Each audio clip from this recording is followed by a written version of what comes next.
ये कहानी है रामस्वरूप की, एक ऐसे किसान की जो अपनी मिट्टी से प्यार करता था।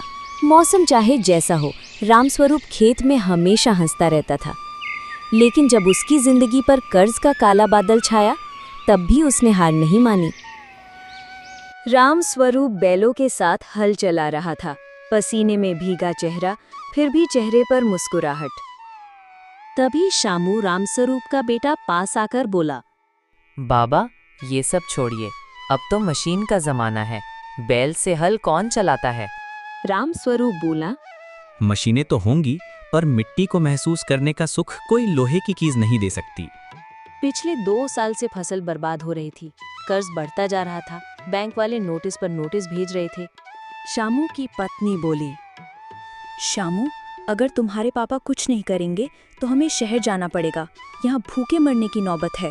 शामू बोला, मैं कोशिश कर रहा हूँ, एक नौकरी का फार्म भरा है, लेकिन बाबा की जिद खत्म नहीं होती।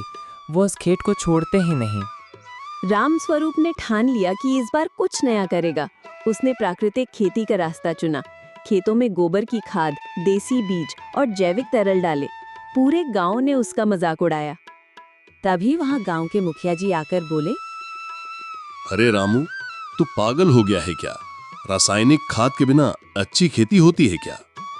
रामस्वरूप मुस्कुराते हुए बोला, जो मिट्टी को जहर देता है वही सबसे पहले भूखा मरता है। मैं धरती को माँ मानता हूँ। 3 महीने बाद जब गांव के खेत सूखे खड़े थे, रामस्वरूप के खेत में हरियाली लहलहा रही थी। अनाज दोगुना, खर्च आधा। बैंक मैनेजर दौड़ता हुआ आता है और बोला, रामस्वरूप जी, आपकी फसल तो कमाल की हुई है, आप अब लोन चुका सकते हैं। रामस्वरूप मुस्कुराते हुए पैसे देता है, क्योंकि कोई किसान कभी किसी का उधारी नहीं रखता।